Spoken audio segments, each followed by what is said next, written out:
Bonjour, j'ai envie de philosopher un peu avec vous entre certains paradoxes dans l'existence qui opposent la raison et le cœur, comme la raison et la foi, ou la vie et la mort, l'infini et le néant. Et certains philosophes ou théologiens, ou même des physiciens ont essayé depuis la nuit des temps à répondre à ces questions.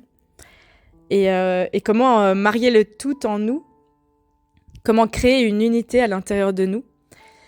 Et si vous vous dites des phrases de temps en temps, par exemple, « je préfère écouter mon cerveau que mon cœur, au moins lui, il me trompe pas » ou « c'est pas rationnel ça » ou « tu es trop rationnel » ou bien « il vaut mieux faire un choix de raison, c'est plus prudent » ou bien « j'aimerais bien écouter davantage mon cœur, mais je lui fais pas confiance ».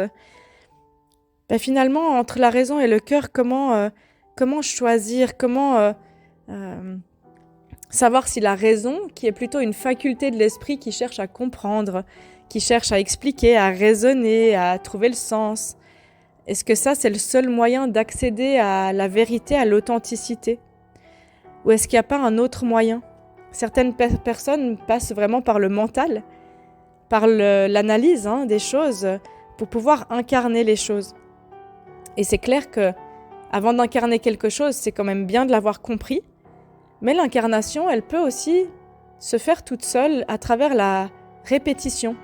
C'est-à-dire que je mets en place des actions, je les répète et quelque chose de nouveau peut s'engrammer en moi. Est-ce que la raison elle-même a assez de force pour s'autosuffire dans notre vie, pour tout créer dans l'action? Je suis pas si sûre. Comment être sûr que la raison ne nous trompe pas? Elle démontre, elle cherche, elle recherche, elle décortique, elle explique, elle cherche les causes rationnelles pour pouvoir trouver une vérité, une valeur en moi, incontestable et universelle à la vue de tous.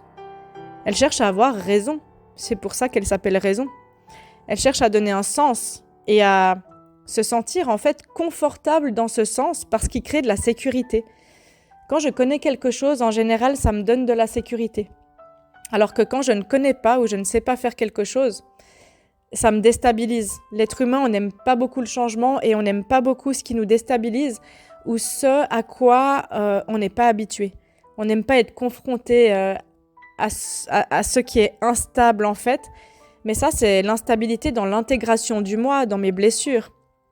Dans la vie de tous les jours, ce que je vis, est-ce que ça doit forcément être appréhendé par la raison ?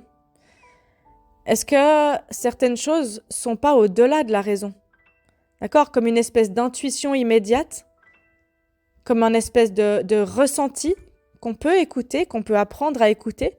Et est-ce qu'on pourrait nommer ça le cœur, l'écoute du cœur, cette toute petite voix ou cette énorme voix qu'on néglige parfois, qu'on se refuse d'écouter? Parce que plutôt que de se fier à cette intuition, d'écouter cette voix ou de se fier à cet instinct, on préfère écouter le mental. Et pourtant, le cœur, il sait, avec une certitude qui est aussi ferme, voire plus que celle qui est fondée par la raison. Le cœur, il vous mène aussi à la vérité, parce que le cœur, il vous mène à l'authenticité d'être, à ce qui est bon pour vous, alors que la raison, elle cherche une explication, elle cherche à se protéger souvent de ce qui fait mal, elle cherche à se protéger de ce qui n'est pas confortable. Et alors, moi, le message que j'ai envie de vous donner, c'est faites l'expérience de faire avec votre cœur et prenez votre cerveau avec. Prenez votre cerveau avec et écoutez le raisonnement de votre cerveau à la situation, sa réaction. Tout ce qui se raconte comme histoire, tout ce qui se dit comme message de « Ouh là là, non, c'est pas bien » ou « Si tu fais ça, il va se passer ça plus tard » ou « Mais rappelle-toi, t'as vécu ça ». Alors là, si t'écoutes cet instinct, tu risques de nouveau être confronté à ça. Ça, c'est la raison, mais c'est aussi la peur. Ça, c'est fondé sur un postulat hypothétique que quelque chose de mal va m'arriver. Et c'est une affirmation évidente, mais qui part pas forcément de mon essence, qui part pas de ce qui est bon pour moi à l'intérieur de toutes mes cellules. Ça part de ce qui vibre pas forcément. Et ça sert à un raisonnement logique. Et quand on a un raisonnement logique, souvent c'est pour se protéger. Et je vous donne un exemple. Les personnes qui ont la foi, qui sont croyantes en quelque chose, elles n'ont pas besoin d'une démonstration rationnelle de A plus B pour y croire. Elles le ressentent. Et il y a des vérités universelles que la raison, elle peut pas démontrer. Aujourd'hui, il y a tellement de scientifiques qui s'arrachent les cheveux et qui comprennent pas tout. Et cette espèce d'ego humain qui a besoin de tout comprendre, tout savoir, avoir la connaissance. Il y a tellement de choses qui sont au-delà de notre connaissance, de même ce qu'on peut imaginer. Quand on n'a jamais mangé un morceau de chocolat, on peut pas savoir si c'est bon. Et on peut le juger, dire ah ça a cette couleur, ça sent comme ça, mais je vais jamais accéder à ça si j'en fais pas l'expérience. Et l'expérience, elle se ressent. Et l'idée, c'est que l'homme, l'être humain, cesse de croire que la raison est toujours le rationnel, le mental est toujours plus puissant qu'il est réellement. Il a des limites en fait, ce mental. Et comment je peux faire pour ne pas lui faire confiance aveuglément, mais plus écouter mon intuition, mon cœur, mon instinct. Écouter son cerveau, c'est bien, mais pas tout le temps. Parce que des fois, il pollue l'esprit à travers un mental ultra envahissant. Et si je me mets à suivre ma certitude du cœur, je sais où est mon bonheur. Et je sais aussi que je vais devoir sauter les obstacles. Le bonheur, c'est aussi d'aller écouter cette petite voix qui dit là, il y a des valeurs. Là, il y a quelque chose de merveilleux, il y a quelque chose qui me fait du bien. Il y a des beaux moments de grâce que je vis à cet endroit-là. Mais ma raison, elle me dit de ne pas y aller. Pourquoi elle me dit de ne pas y aller? Est-ce que c'est basé sur une peur? Et si c'est le cas, je peux voir que peut-être que mon cœur me trompe un peu moins.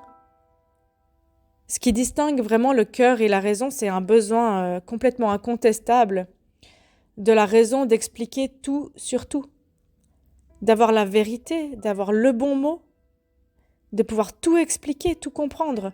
Mais il y a des choses qui ne s'expliquent pas. Et il y a des choses que seul le cœur peut saisir. Blaise Pascal a dit « Le cœur a ses raisons que la raison ne connaît point ». Je crois qu'on connaît assez bien cet adage. Et le cœur, il peut connaître ces vérités universelles qu'on sent en nous, ces principes premiers, ces principes d'essentiel de vie qui se passent en fait, de démonstration. Tant l'évidence, elle est grande quand ça me gonfle d'amour, quand ça me donne de la vitalité. Et c'est une capacité qui est commune à l'être humain. Par exemple, Dieu n'a pas besoin de définition. Ma foi n'a pas besoin de définition.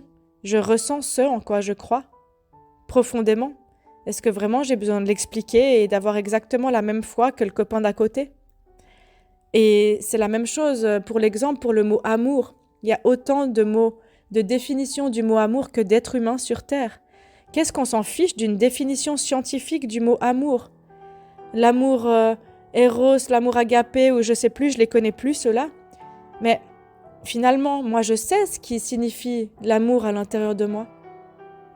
Et mes sentiments n'ont rien à voir avec la personne d'à côté parce que, à travers son expérience de vie et sa foi, elle a une autre manière d'aimer. Ça n'a rien à voir avec la raison. Et la raison, elle est souvent impuissante parce qu'elle peut rien prouver, elle cherche à prouver, mais du coup, elle contrôle et ça devient de l'ego. Et une des démarches de la raison, ça peut être de reconnaître qu'il y a une infinité de possibilités et de choses qui la surpassent. Et qu'elle essaye de ne pas se sentir faible pour essayer de dépasser tout ça et de connaître le tout sur le tout. Mais je ne vous dis pas que le cerveau, il sert à rien. On peut mettre le cerveau au service du cœur. C'est-à-dire que quand j'apprends à écouter mes pensées et à pas être dirigée par elles, tout d'un coup, je peux commencer à écouter plusieurs parties de moi. Et pas seulement par mon cerveau qui contrôle, qui cherche à connaître la raison. Et les connaissances du cœur, elles viennent plutôt de l'instant et elles n'ont pas été... Ce qui diffère pour moi, c'est qu'elles n'ont pas été soumises à une quelconque influence de la famille, de la société ou de l'extérieur. C'est-à-dire que pour moi, la connaissance du cœur, l'écoute du cœur, elle est basée sur moi, sur cette terre. Où est mon chemin? C'est où que ça vibre pour moi? Et ça, c'est une écoute qui est pure, qui est totalement pure, qui est contemplative, qui est vraie, mais elle est trop rare. Parce que on cherche tout le temps à compléter ça par la raison. Et cette faculté du cœur, elle se développe vraiment. Elle se développe. Et je peux me découvrir, apprendre à écouter tous les deux, avec autant d'attention pour l'un que pour l'autre.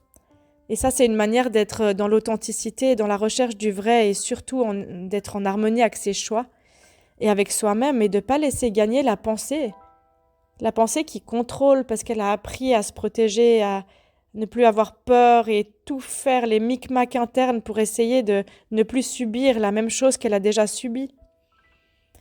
Et en valorisant l'écoute du cœur et de l'intuition, il y a vraiment de la grande beauté à retrouver et de vivre sa vie pas à contre-courant, mais en accord avec toutes les dimensions de soi. Et le petit message, c'est vraiment que c'est illusoire de croire que le mental se suffit à lui-même.